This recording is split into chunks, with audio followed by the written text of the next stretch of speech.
It's America's favorite fast food. The line is always long, the chicken is always good, and it's always closed on Sundays. It generates the most sales per store of any fast food restaurant in the country, and of course, I'm talking about Chick-Fil-A.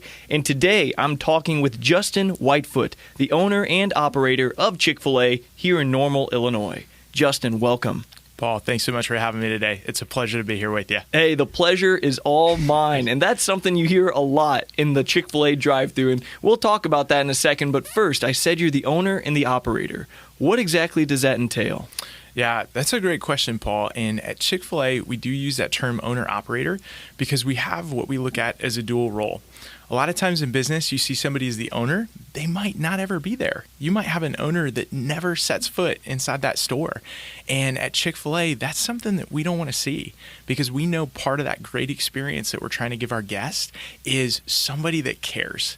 And so that's why we have that term operator is at the end of the day, if we're having trouble in operations or something like that, I might make your chicken sandwich that comes out to you.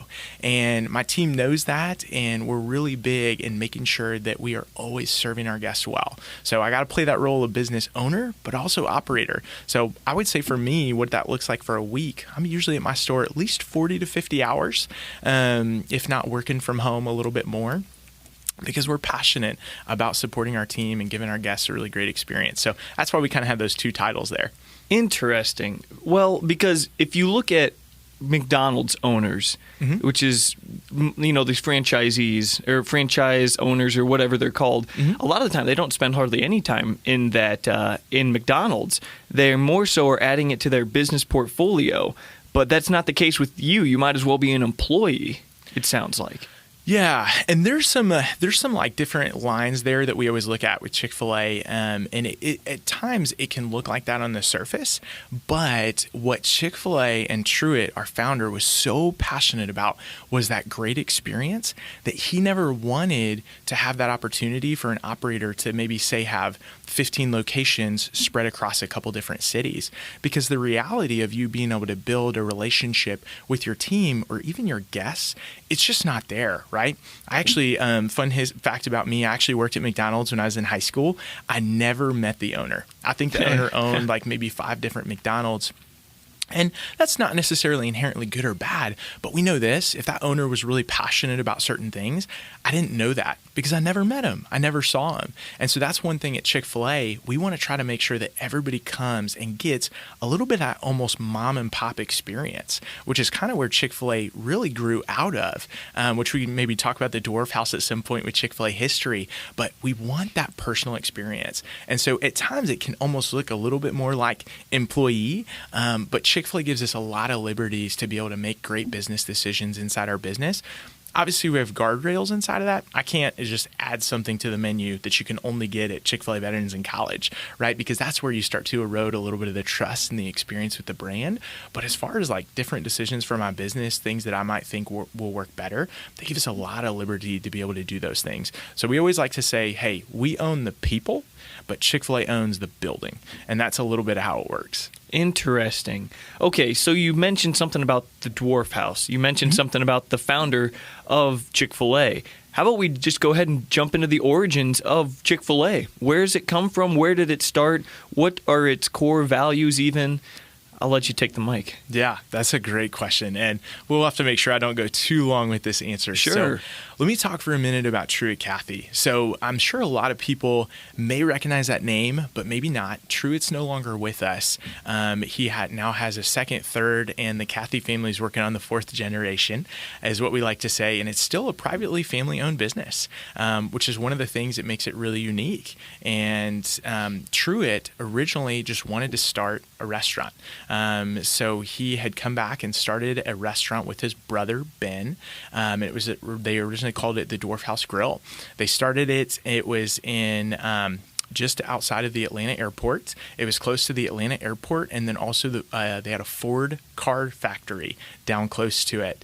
And those were basically their two big businesses that they knew were going to be a lot of guests. So it was a cafe. It was open 24 hours a day, 6 days a week. Truett kind of we could talk about Sunday at some point, I'm sure, and why we have that history. But yeah, 24 hours a day, 6 days a week. And he was just there and serving guests. He wanted them to have a great experience. So that's really where Chick-fil-A was born out of, kind of a quick history. Okay. Well, we're going to talk about why it's closed on Sundays in a little bit. We're going to talk more about the origins and the core values and everything. But I just want to talk about why people love Chick-fil-A so much first, because this is really something. So since its creation in 2015, the American Customer Satisfaction Index, a really official thing, has been dominated by Chick-fil-A, blowing places like Starbucks, KFC, Burger King, Wendy's, and McDonald's out of the water year after year. Why is that? Is it because it's a privately held, family-owned company? Is it something about the way you coach your employees? Is it about the relationship, the culture? Why is it that people love going to Chick-fil-A for the as far as the experience goes?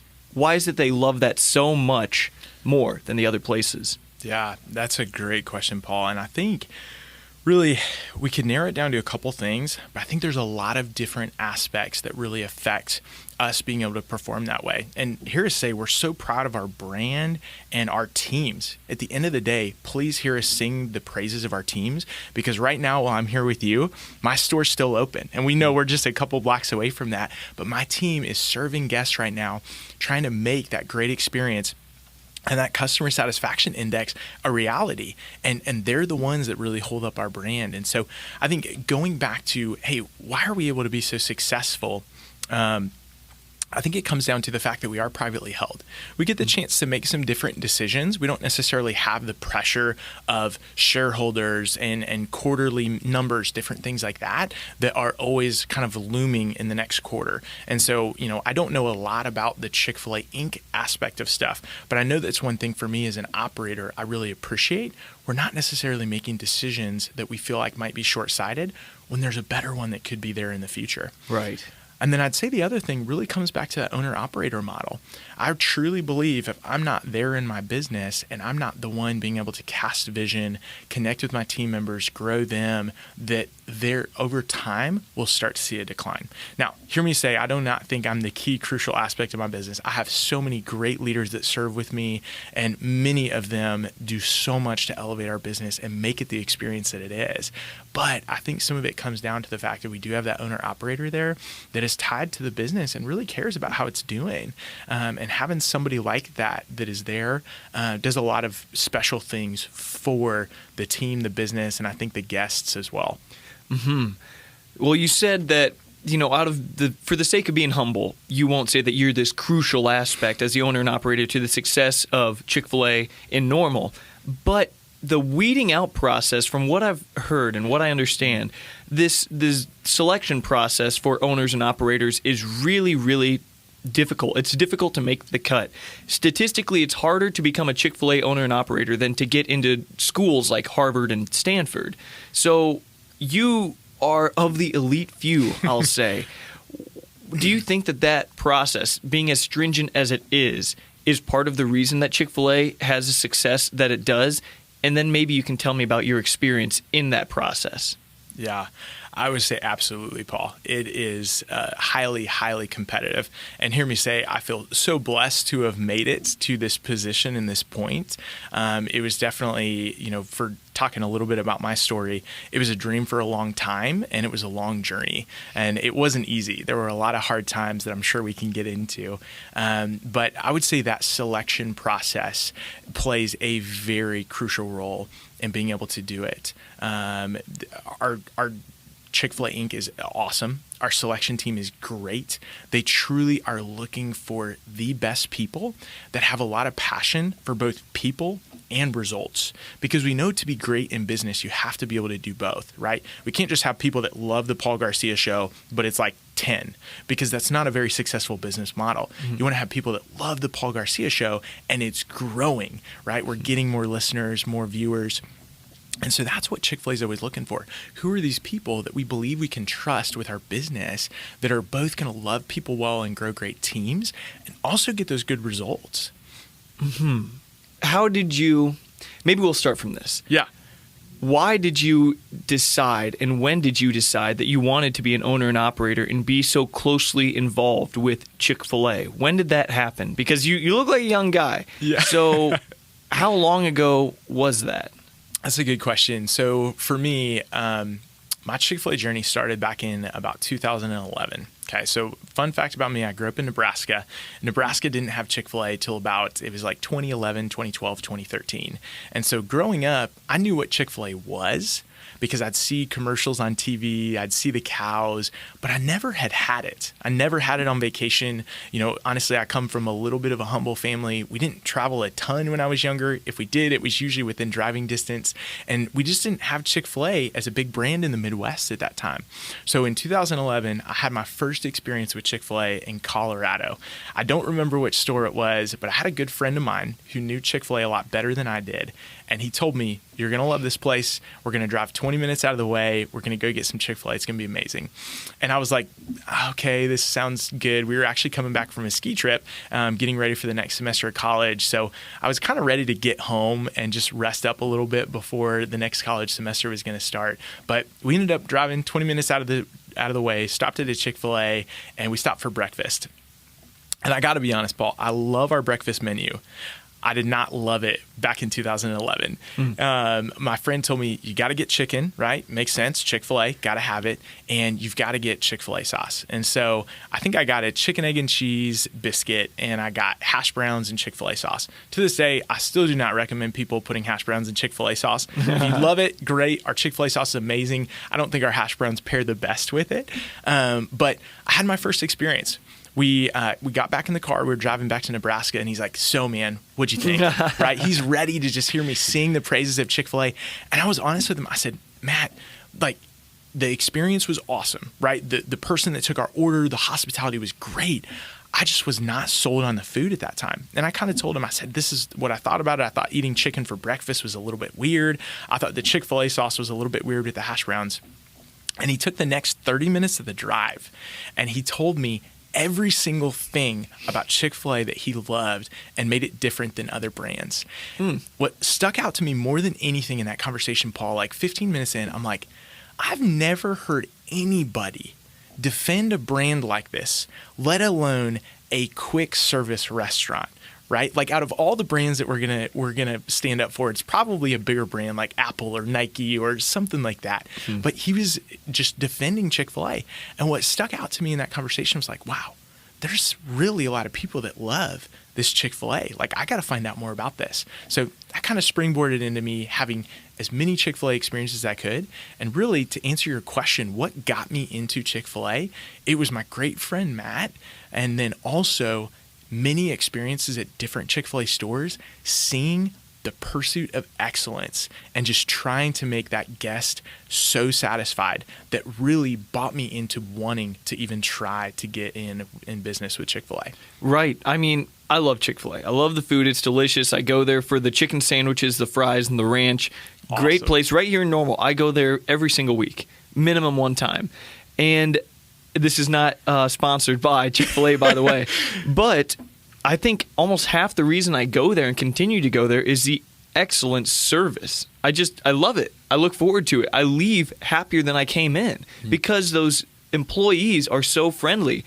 Hey, how you doing today?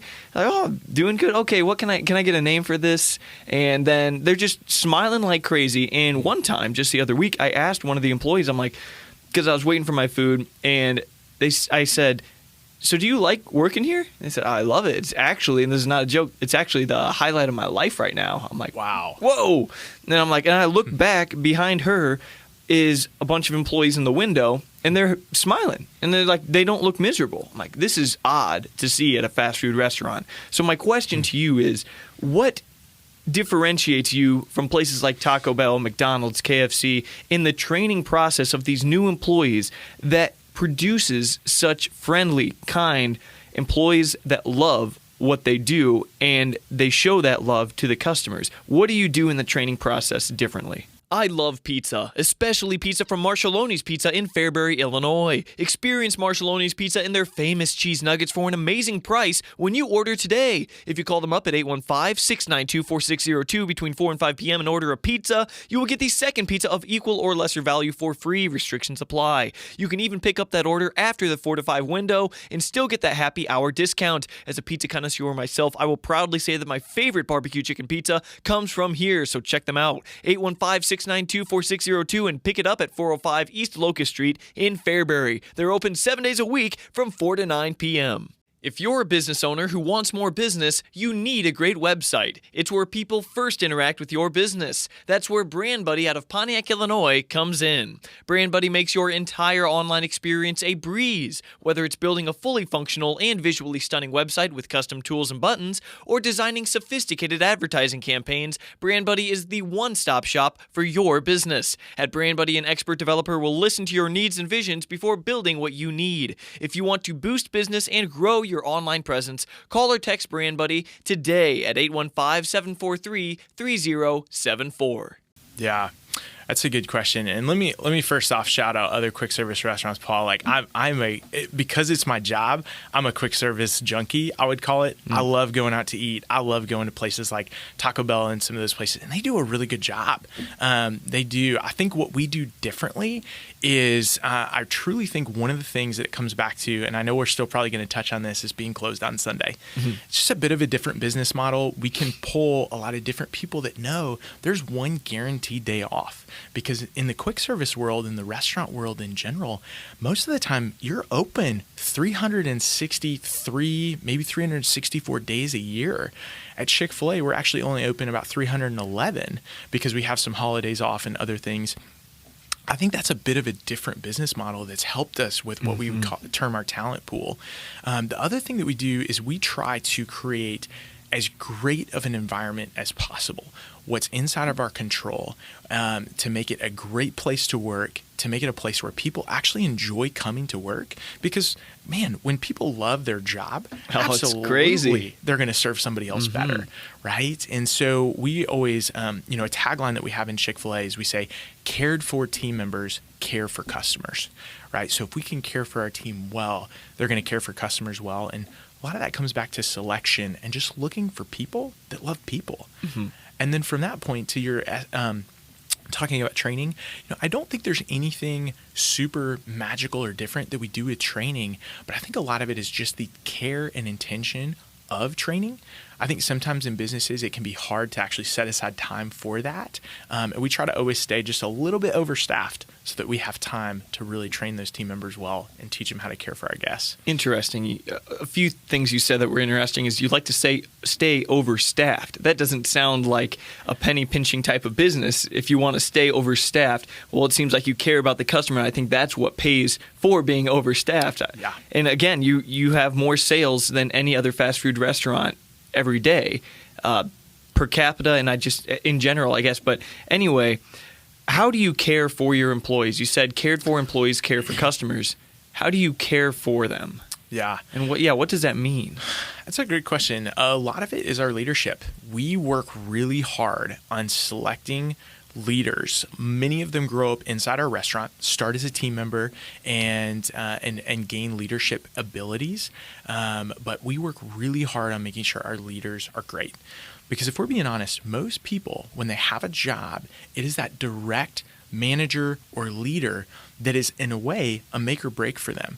They either love their job because of that person or they don't love their job because of that person. So we work a lot with our leaders. We have leadership meetings every week. We have several different layers of leadership at Chick-fil-A, but we even have our leaders have leadership meetings with their leaders as well. We call them team leaders. Once a month. And what we really focus on is, hey, what can we be doing better as a business? How can we care for our team more? What does that look like? And I think to answer what does that care look like, simply a lot of it is just showing those team members every day that they're noticed, right? Like one of my goals when I walk into my business every day, doesn't always happen, but I try to say hello to every single person by name. right? I might not get the chance to ask a follow-up question, but I try to at least let them know, I know you're here today, and thank you for what you're doing to serve our team. I think that's a small piece that we do that helps build that bigger culture that allows our team to really love their job and care for our guests. Mm-hmm. The number one reason that people leave their jobs is feeling underappreciated by their bosses.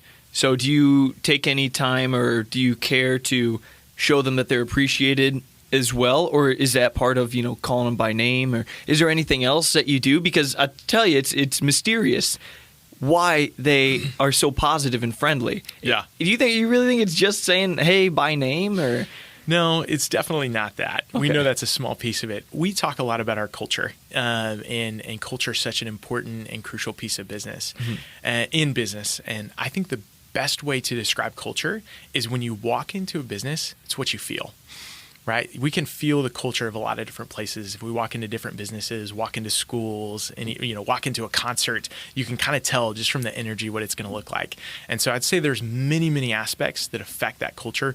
One of them is saying hello and goodbye. One of them is doing outside events. We're having a belated Christmas party coming up this next weekend. And we try to go really big with our Christmas party. This is actually the first one for me as this owner of this Chick-Fil-A.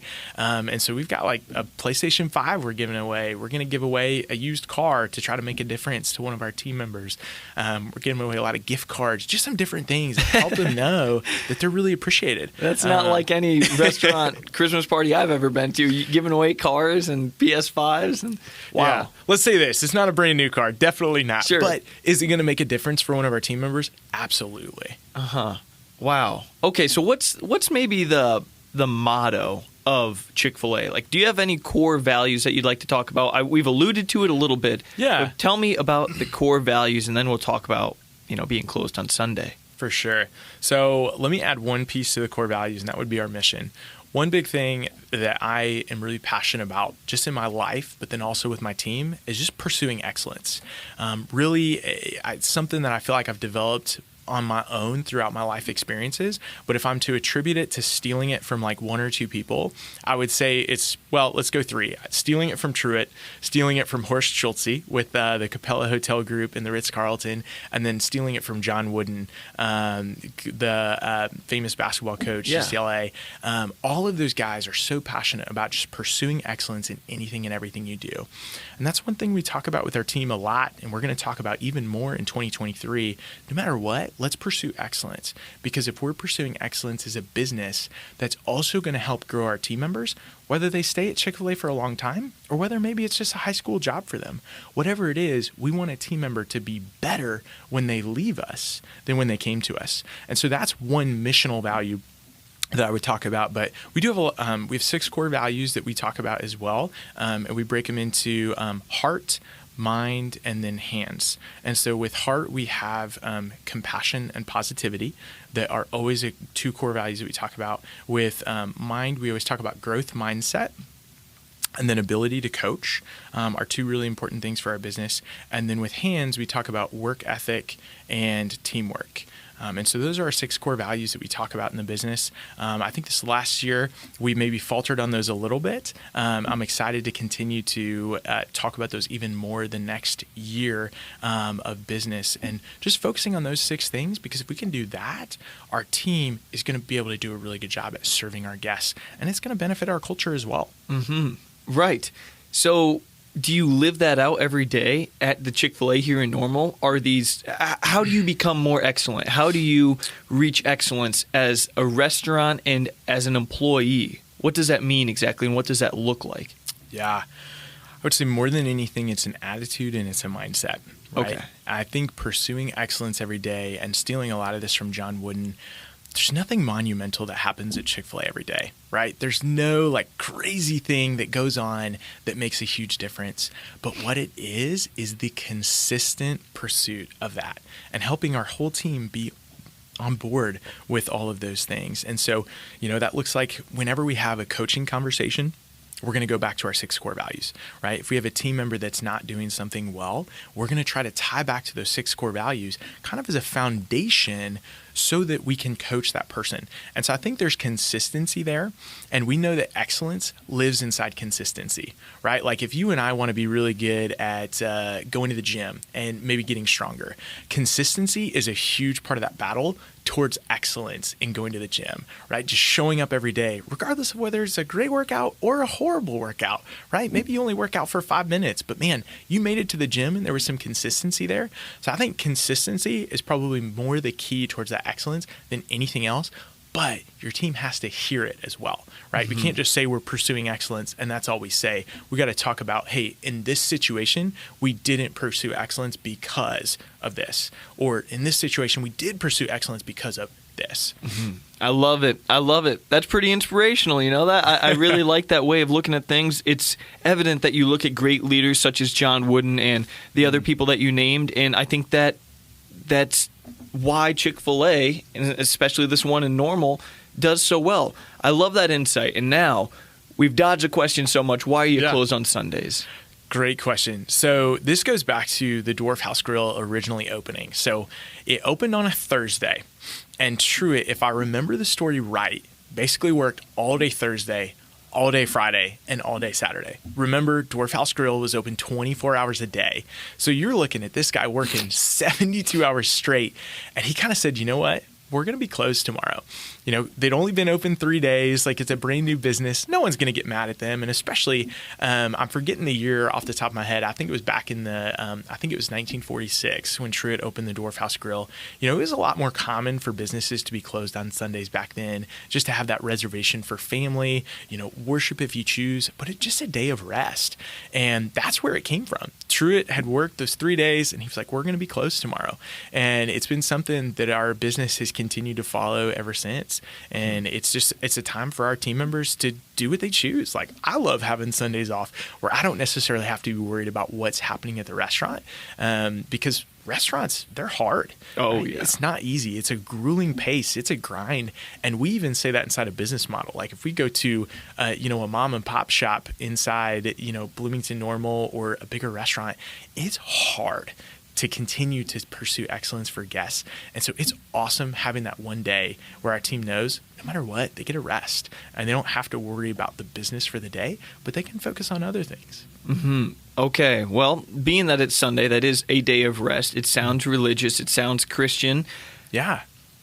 People are always talking about how Chick-fil-A, for better or worse, a lot of the time, is a Christian company. It's just, that's how it's been, that's what it's been associated with. Christianity, that's why the people are nice. That's why they're closed on Sundays. That's why they preach, humility. That's why they practice that and yada, yada, yada. That's what you hear.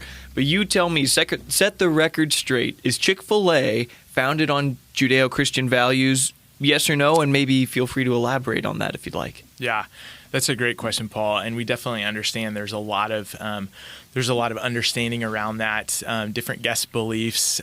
So we are a company that's based on biblical principles. So Truett was a strong Bible-believing Christian, and when he originally started the Dwarf House Grill, he founded it on biblical principles. A couple of those that we still follow to this day is no debt. We believe in no debt as a business because that allows us to make better business decisions. Because, if you're familiar with the scriptures at all, it talks about how if you're a borrower, you're slave to the lender.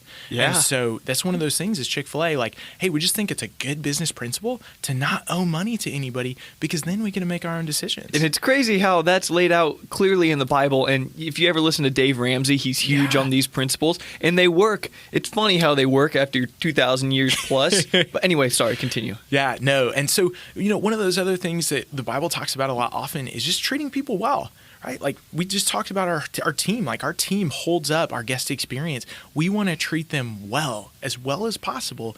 And a lot of times that comes from like servant leadership, which I think Jesus is one of the best examples of servant leadership in the Bible. And so we're biblically based, meaning we have a lot of those foundational principles that we continue to follow, which honestly, there's a lot of businesses out there that would follow those same principles, but they might not necessarily say, oh yeah, it's biblically based. It's just good business, right? Like you said, it's a good idea to not have debt if you can avoid it because it frees up decision making. But as far as being like an actual Christian company, we're not. We're a restaurant company. We want anybody to feel welcome in our doors. We want any guest to come in and get a great experience. We don't want we just love serving guests, and that's where it is. I think there's a lot of Christians that do work for Chick-fil-A. There's a lot of non-Christians that work for Chick-fil-A, even on my team. And so I think a lot of people like to choose and say, hey, we think it is a Christian company, or we think it's not, based off of some of those things. But our stance is, hey, we're a biblically based company, and we just want guests to come and have a great experience. We don't care, we don't here to say we care about you as a guest, but we don't necessarily make any different decisions based off of how somebody might identify. Mm-hmm. When you're going through the process of being selected or not being selected as an owner-operator, does Christianity come into play? Do they say, hey, you go to church this Sunday? No? Never. Okay. Yeah, and we never ask our team members that. Like, that would be, in my mind, that would be so disrespectful to ask somebody like, oh, are you a Christian? Like, oh, if not, you can't work here, right? No, I mean, I would say this, because we have such a strong culture at our company, there's a lot of people that love those aspects, and some of those traditional values line up with people that would identify as Christian, right? And so I think there is a little bit of a magnet hold there that attracts some of those individuals. But at the end of the day, we just want great people that want to serve great people, right? Outside of that, like, that's our core, one of our, not necessarily a core value that you can go up and look at for Chick-fil-A, but if that's the case, like, then we're good, because we want to serve guests well. So I really like something about Chick-fil-A is that they're strong in what they believe and what they're about, and they don't sway with much of anything. Pressures from the media, pressures from shareholders because they don't have any, et cetera, et cetera. They are strong. They are serious about what they. And I think about the Super Bowl, some recent Super Bowl. There's a Chick-fil-A in the stadium that would have just been blown away with sales, and because the Super Bowl is on Sunday, they stayed closed. Everywhere else open. It didn't matter if other places were typically closed on Sunday. It's like they're open on Super Bowl Sunday. Not Chick-fil-A, though. And it was funny how that gained so much media attention. I love that. I love people who stand by their values no matter what, even when there's pressure applied. Something you said just a second ago was servant leadership. You said how Jesus kind of preaches that. Yeah. You're a leader. What exactly does servant leadership mean for people who might not know? Yeah. So servant leadership for me is, and this might, I don't necessarily have like this explicit Webster dictionary definition. For me, servant leadership is just having an attitude of being willing to do anything and everything to help your team succeed. So for me, if that means I got to be the one scrubbing the toilet in the bathroom, like, by all means, let me scrub that toilet if I'm helping serve my team and helping serve my guest. Now, it wouldn't be good for me to always be scrubbing the toilet, because hopefully as the owner operator, I've got a few other things that are important for me to work on to continue to help make my business and organization even better. But it's more of an attitude than anything, that if my team knows that I'll hop in and help them out, if at all possible, they trust me a little bit more. Versus if, let's say, we had a day that was really tough at Chick-fil-A, and every once in a while this happens, maybe the drive-through line is just super long, guests aren't getting the best experience. If I just walk by my team and I see them struggling, and I just walk back to like the office or the back, or like walk out, how would you feel as a team member? Screw this guy. That's what I think. I've seen that. I've worked in restaurants a lot, and I've seen that on occasion. It's like, oh, and then everyone talks trash about you. So it's like, it doesn't go unnoticed if you were to just walk back to your office. And I'm sure you're about to say this. And when bosses do step in and help, and they get their hands on deck, that is awesome. It's like, that's who I want to work for. Yeah. Absolutely. Fairbury Furniture in Fairbury, Illinois has added over 7,000 square feet to their showroom, and that means more selection for you. Why wait for your furniture? You can buy anything on the showroom floor and take it home today. So hop in the car and take the short drive to Fairbury Furniture, where customers love their selection, pricing, and their take-it-home-today power. So many Bloomington Normal residents have made Fairbury Furniture their favorite furniture store, just 26 minutes away in downtown Fairbury. Hurry down to Fairbury Furniture, where the furniture rocks. Choosing insurance can be complicated and daunting. That's why you need to call Pam Deaton with Health Markets. Pam will help you with all of your insurance needs, including health, life, vision, dental, and disability insurance. She's consistently been one of Health Markets' top national agents over the years and continues to earn great reviews from her clients. If you or a loved one needs to find the right insurance plan, you're in the right hands with Pam. Call her at 309-287-2518 to see how she can help you today. I mean, I know any business, I've worked inside a lot of Chick-Fil-A's, a couple other restaurants. Anytime you see that, you just feel that much more empowered as a team member. And so that's one thing we try to do a lot at Chick-fil-A. You know, it's not every day that I'm in operations, and I'm so thankful for that because I'm able to use that time to continue to try to make my team members' lives, culture, guest experience better, because we know there's a lot that goes into running a restaurant. But at the end of the day, you know, if we're understaffed or something like that, and I need to be in operations, like, man, that's pretty important that day, that I'll do the criticals that I have to. But man, other than that, I'm going to use that time to serve guests because our guests deserve it, right? We never want a guest to feel undervalued at Chick-fil-A. And that's a challenge because of the volume, right? Like when you're one of 30 cars in line, sometimes it feels like just because you're one of 30, we don't value you. And we talk about and try to make sure that we don't want that to be the feeling you leave with, because at the end of the day, if that's the case, why would you come back to us? Right.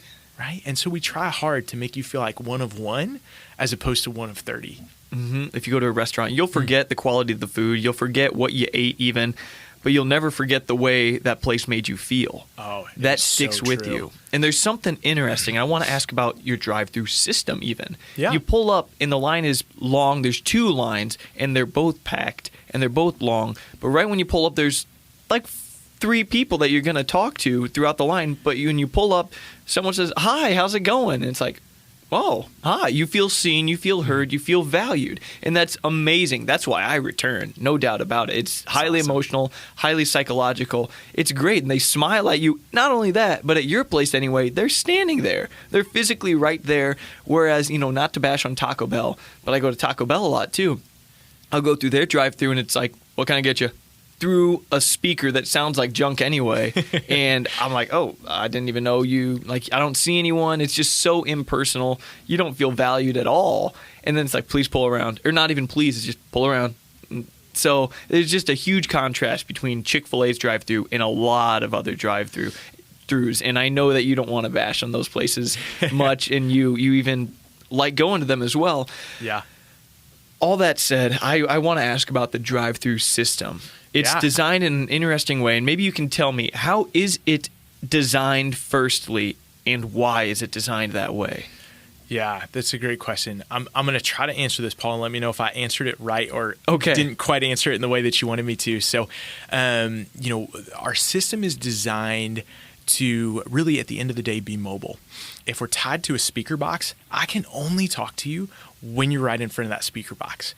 But because we have team members out there, we have the ability to move further back in the line or forward. It kind of has flex with our flow. And that's one of the things we try to do at Chick-fil-A is we talk about bottlenecks a lot, right? Bottlenecks in business. So for us, like a bottleneck would be our window. Right? If we have one window and we don't have anybody standing outside, we can only serve one guest at a time, right? There's no way I can get 2 cars to pull up and like super stretch out and hand food to a car that's beyond the car that's there. Right. And so, okay, if we can try to eliminate that bottleneck, let's do it by putting people outside. So now they can deliver to 3, 4, 5, 6 cars, and that gets you your food a little bit faster, makes that experience better. And so we do try to do the same thing all across our system, where we're trying to make sure that those bottlenecks are at least a little bit flexible.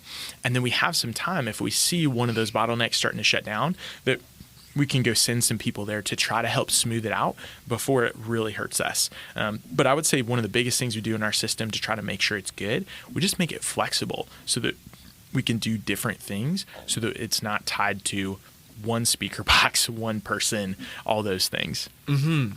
Okay. And you have multiple people taking orders as well. Yes. What's the purpose of that? Like, the first person, there's one person, then there's another person. There's like 4 people outside to take orders. And then you're saying there's less of a bottleneck, a less narrow bottleneck, because what? There's multiple people standing outside, physically standing outside of the the window. Is that right? Like, I remember what I've seen, but maybe explain it even clearer if that's okay. Absolutely. I think a good way I can go with this is like, how many people do we even run outside and what are they doing?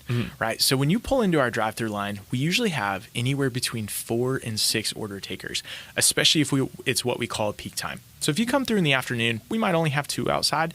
We're trying to still serve those guests and kind of guard our business at the same time. But if you're coming through between like 11 and 2, we probably have 4 to 6 order takers outside.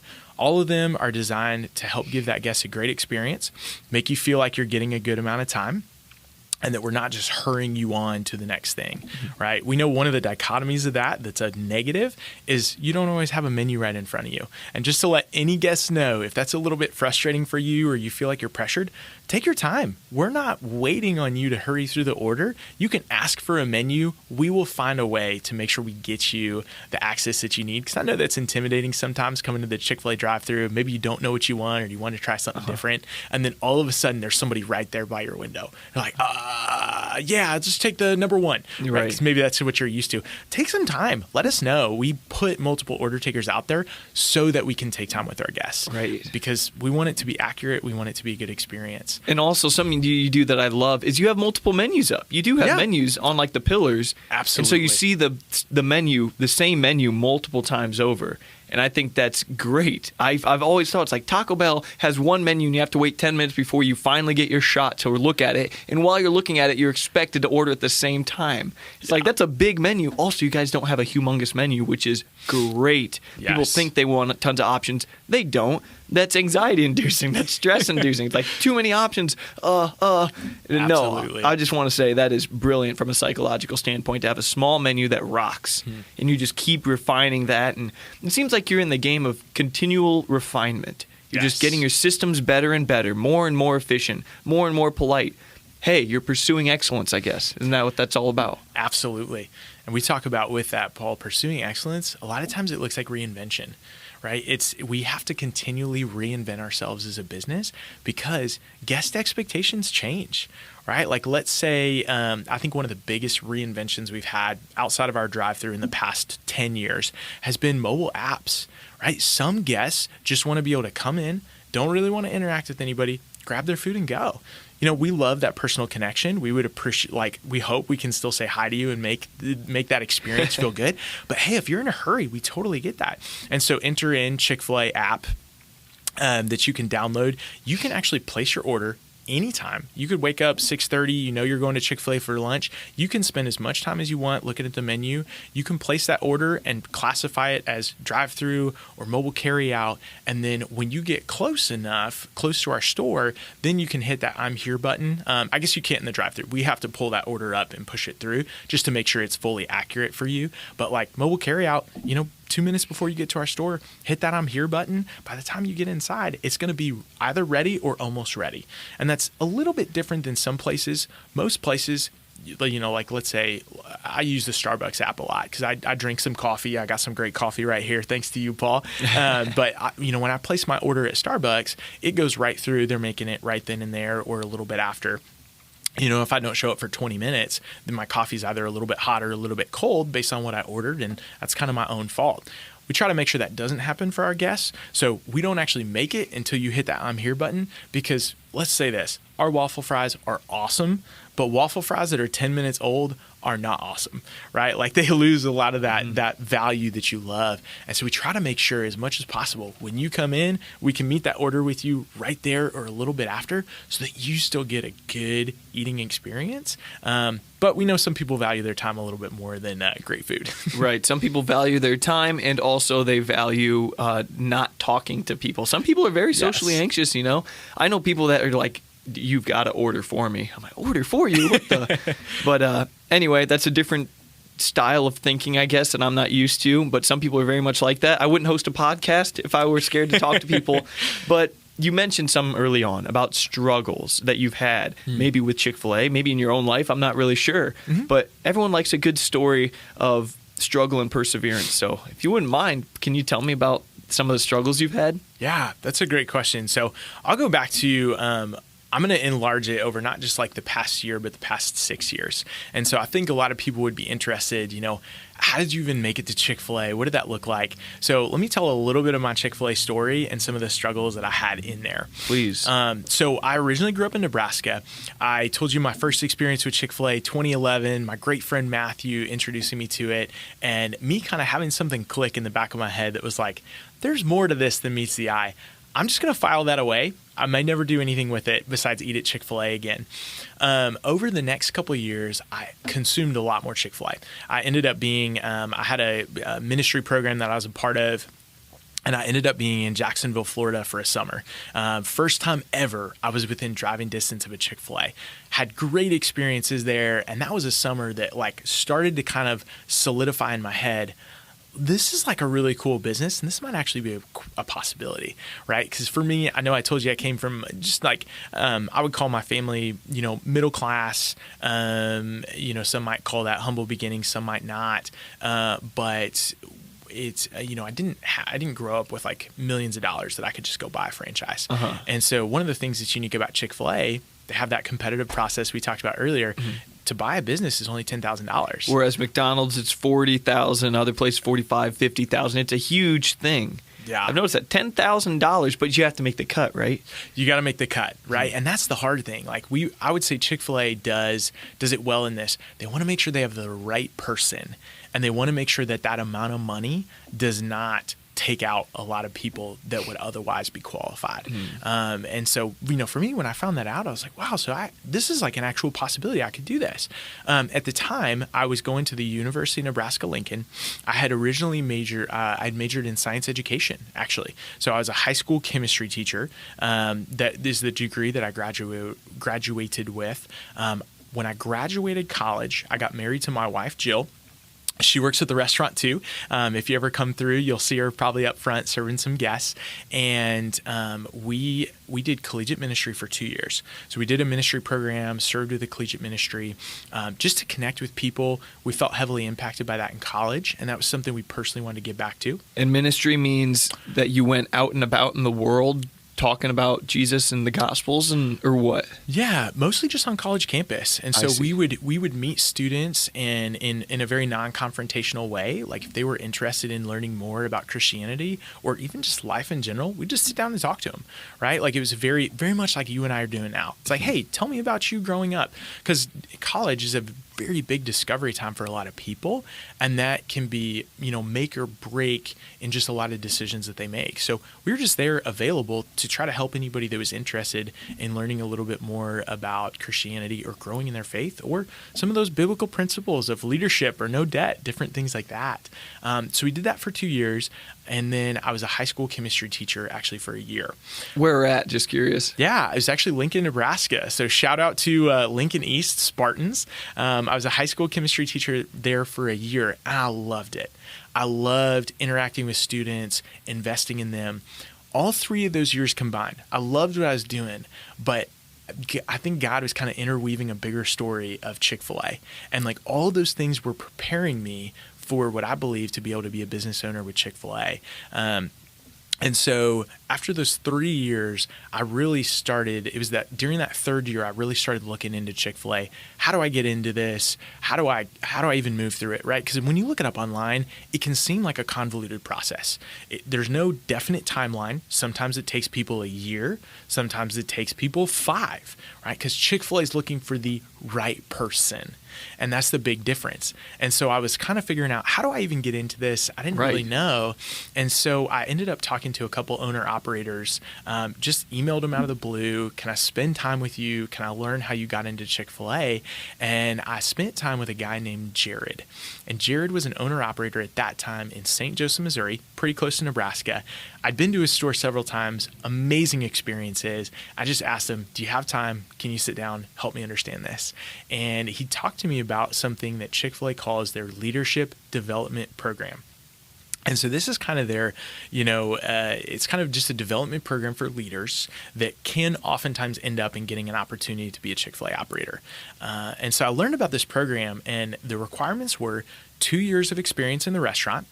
You had to have great leadership qualities. And then if you were qualified enough and you interviewed for it and you were accepted into the program, then you would travel with Chick-fil-A and help Chick-fil-A across the nation.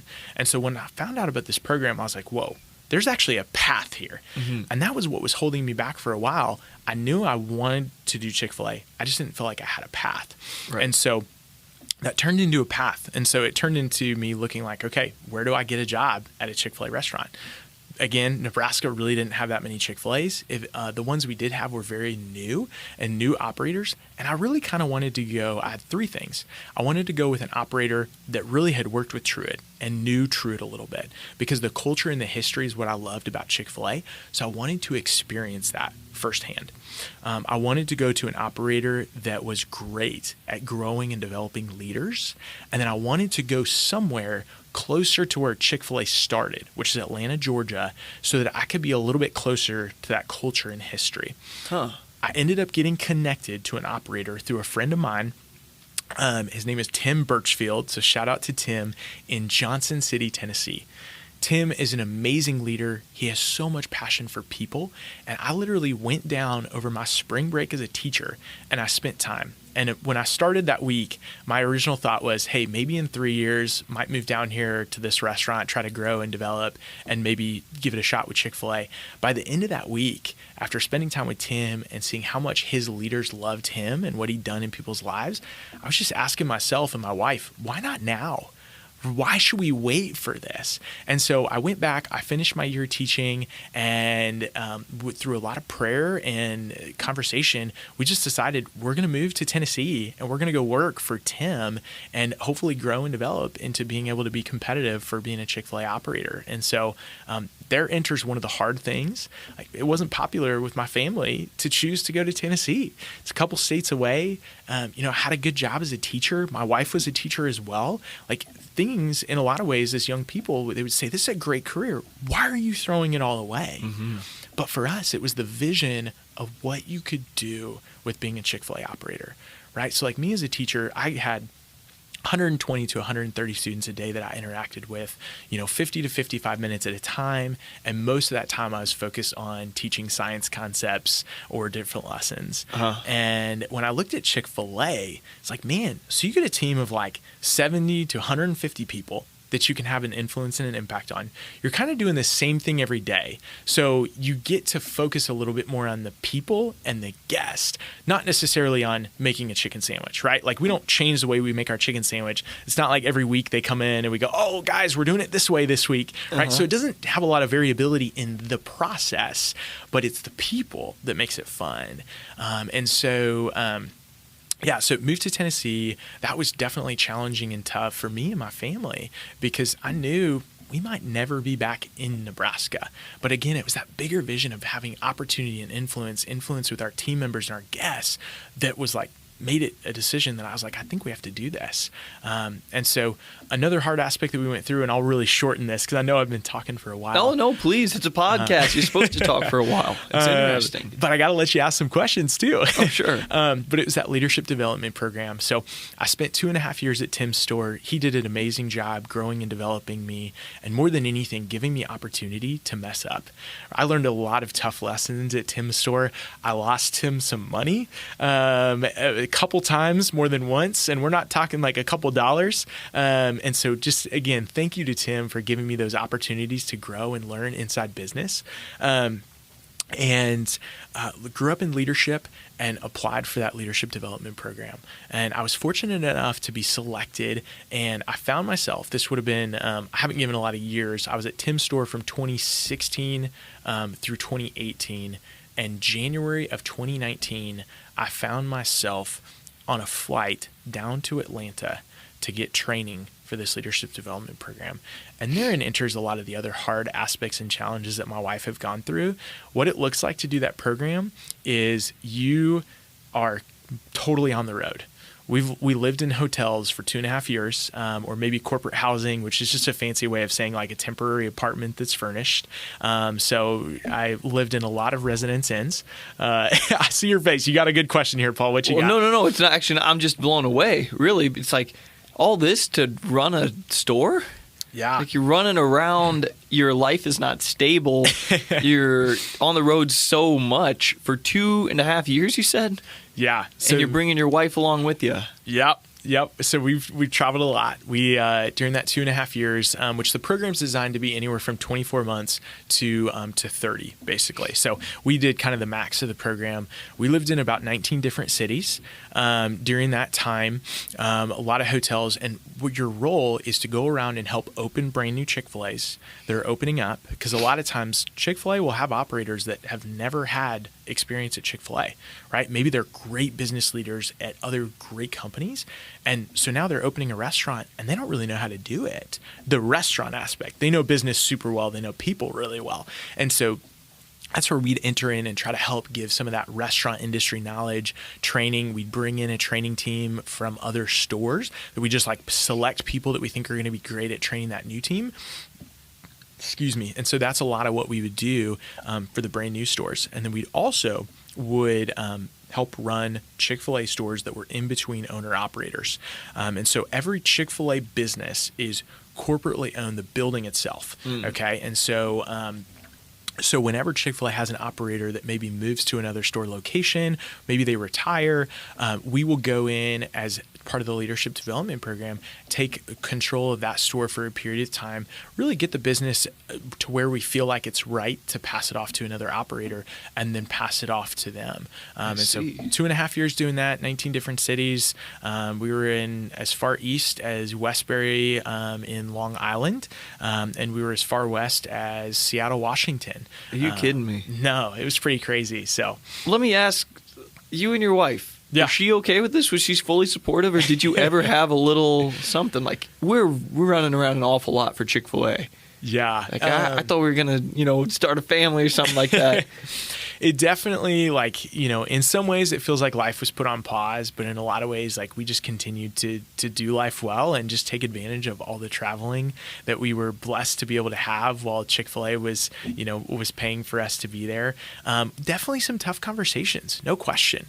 I mean, we know marriage in general is not easy, right? I think you're married, Paul, is that right? I am not, okay. But I love talking about marriage. I have a great girlfriend. We're on the same page with it all and everything. But yeah, marriage, if you go into marriage or you think about marriage as being this lovey-dovey, always fun, thinking it should always be fun. We were dating, it was always fun. It should be fun. Yeah, right. It is. Do you know Jordan Peterson?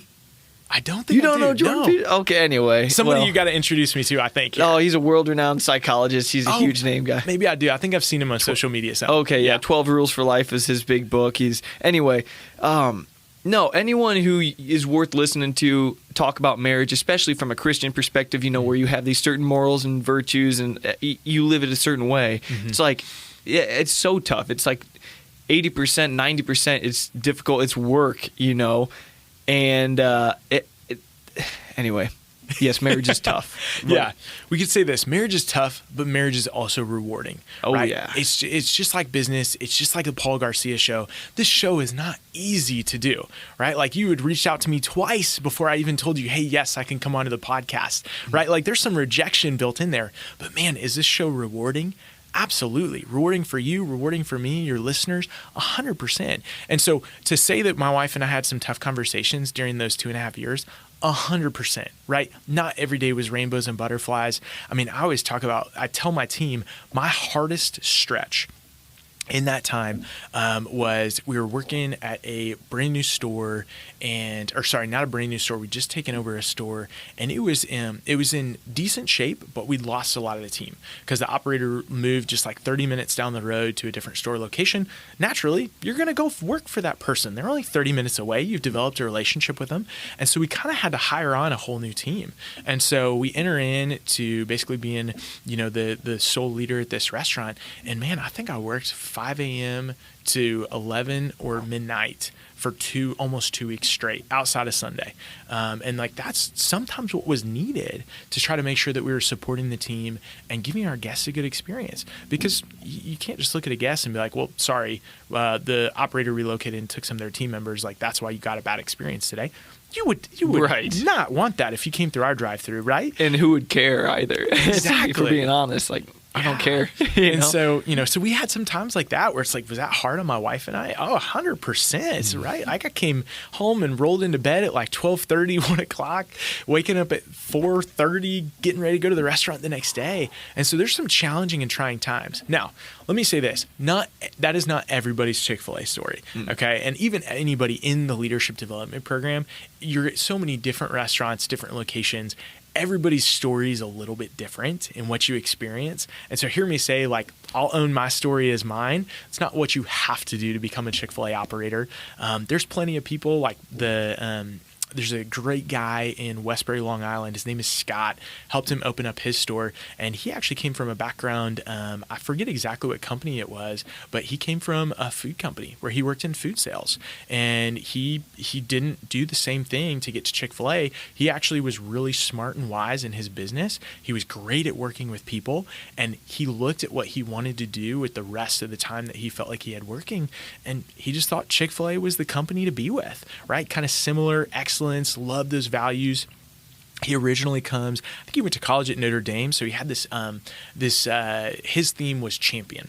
If I remember right, Notre Dame, they always talk about being champions no matter what you do. Kind of similar. Play like a champion. Yeah, there we go. Play like a champion. Kind of similar veins to that, pursue excellence. And so we were helping him learn the restaurant business industry and help open up his store, which unfortunately I never got to help open. We had a few fire alarm things that took several months to iron out, unfortunately.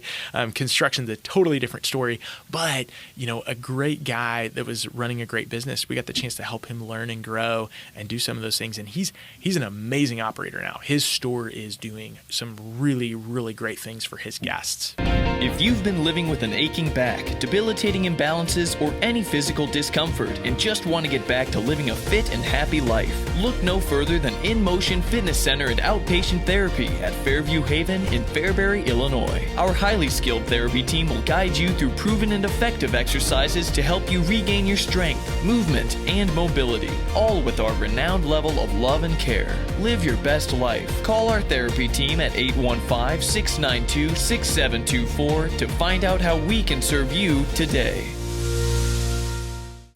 All right. Well, okay, now how'd you wind up in Normal then? Yeah. So when my wife and I actually started with Chick-fil-A and moved to Tennessee, our dream was to go learn as much about the company as possible and come back to the Midwest and try to bring some of that Chick-fil-A culture and values with it. Obviously, Chick-fil-A culture and values you can get at any restaurant that is Chick-fil-A, but we understand, the closer you get to the starting point of a company, you're usually going to feel those culture and values a little bit stronger, right? Like, for example, I'm grew up in Nebraska. I'm a big Cornhusker fan. If you want to meet some great Cornhusker fans, you're going to go to Lincoln, Nebraska, where University of Nebraska-Lincoln is, right? Good point. Yeah. Yeah. I'm not going to go to Maine and expect to find a lot of avid Husker fans because why would they? It's so far away from where the team plays. It doesn't make sense. And so went down to try to be close to Atlanta to learn some of these culture, values, history, all of those things that make the company what it is, and then kind of almost transplant that here in Chick-fil-A somewhere in the Midwest. And so the way it works with Chick-fil-A is if you get chosen as an operator, they don't just tell you, they don't ask you, where do you want a store? We'll just go build one there, right? Like there might be stores that are already built that they're looking for operators for, and Chick-fil-A has their growth model where they know they want to go. And so you kind of have to like ride the wave in a way to catch a store where you would like to be. And that's why sometimes the process takes a really long time for operators. If they only want to be in one city, it might take a long time before they put a store there or there's any movement. But we were looking at some different locations. We'd been super impressed with Illinois. We actually ended up opening a restaurant up in Chicago during the pandemic and kind of fell in love with Illinois, pretty close to Nebraska. So obviously we wanted to try to have that family dynamic available there. And Normal, Illinois was one that was on the list. And we had kind of a couple stores that we were kind of like interviewing for at the same time. And Normal was our absolute favorite. It's just a great town, great community. There's a lot of great businesses here that make this community what it is. I'm sure you could tell me more, but a couple that I'd heard about were like State Farm, Rivian, just a lot of excitement. And so we came and visited a couple times because we ended up being at the Chick-fil-A in Springfield, Illinois, just south of here a little bit. And we just loved this place. We ended up walking around over at I think it was Teeny Park and just loved it. And we just thought, hey, this looks like a great place. And we continued to stay in the interview process, and we were fortunate enough to be selected, thinking that we'd be great fits here. And shout out to the original person who started up this Chick-fil-A, Josh Wynn.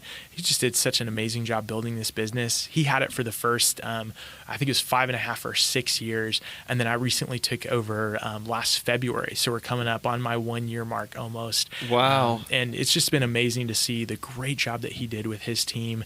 And then we've just tried to continue to carry the baton and continue to excel in making a great experience and growing our team members. Wow.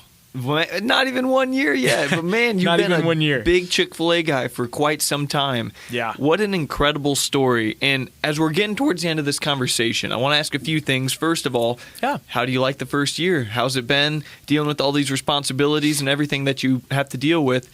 Do you love it still? Oh, we absolutely love it. I mean, life this last year has been an absolute roller coaster ride, Paul. Like, not only from Chick-fil-A perspective, but my wife and I, as anybody does, they go through personal things, whether that's a loss of a family member, different things like that. So we've had a lot of things that have gone on, and it's still just been awesome and so rewarding. I say that in the sweetest way. It's been tough, but we love our business. We love our team. If you ever ask me, do I love my team? I love my team 100%.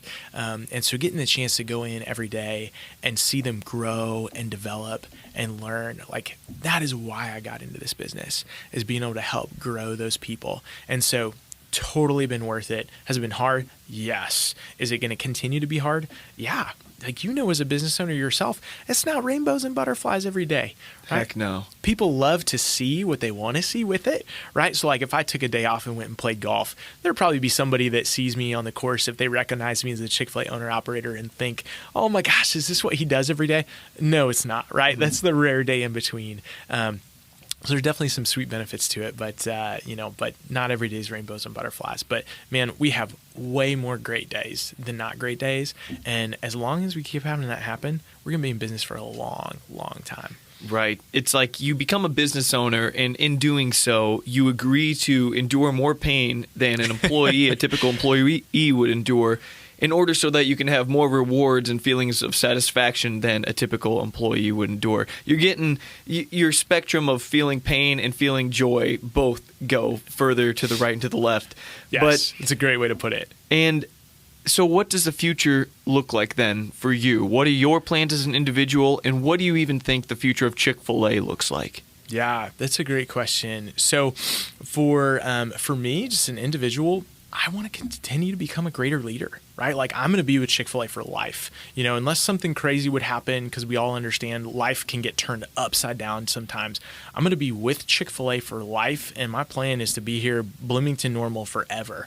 This is a great place, great location, and our heart is to grow and develop leaders, and we feel like we have one of the best restaurants to be able to do that out of. And so for me, my new passion and journey is getting to serve my guests the best possible, right? Whether that's me or one of my team members. And then the second part of that journey is trying to take as many people on my team as possible and either give them one of the best places to work that they could ever imagine as much as possible, or help them grow and develop in leadership, whether they stay with us, whether they go to another business, or whether they go on further with Chick-fil-A.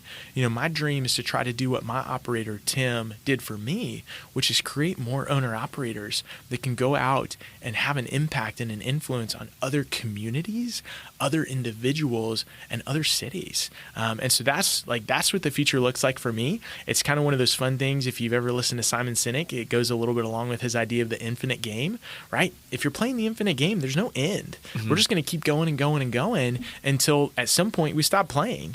And so I don't know what that looks like for me. I think at this time, only God knows what that future looks like. excited to get this next year, get even more involved in the community. I think that's an aspect this first year I've just really tried to focus on my store, my team, growing my leaders, and I'm excited this next year to try to get more plugged into the community.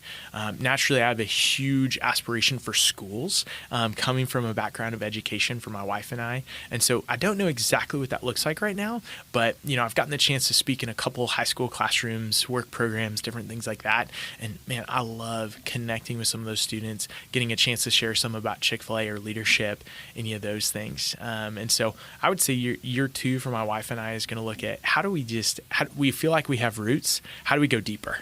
Is probably the big thing that we're looking at this year. And I think your other question towards like Chick-fil-A, I think that's a thinly veiled, like, all right, are we going to have more Chick-fil-A's in town? Some of that stuff. I believe that there's going to be more Chick-fil-A's that are going to be coming to Bloomington Normal. We might have some different operators come in with those. There is an opportunity with Chick-fil-A to be what they call a multi-restaurant operator, where you still got to have that closeness, that distance, so that you can actually be there every day to help serve your team and grow them. But I believe that we're going to be having some more come. But we are with Chick-fil-A's overall business model, we want to make sure you come for a great experience, right? And so instead of just opening up as many locations as we can and just trying to capitalize on Chick-fil-A and the wave, we want to try to open restaurants as we can sustain them and give that great experience. And so I don't know exactly what the timeline is along that. Obviously, we're going to keep serving as many guests at Chick-fil-A Veterans in College as we can. I know sometimes you got to question whether or not you want to get into the line or the parking lot, but I promise we are working as hard as we can to get you through in a decent manner and give you a great experience while we do it.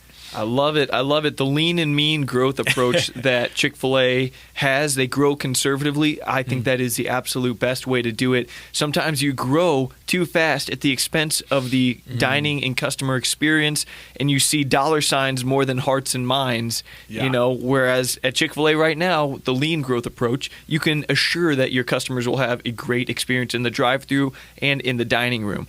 I love that approach. I'm excited to see the future of Chick-fil-A. I'm excited to see your future as well with the company, and I'm excited to see maybe a couple more in the near future.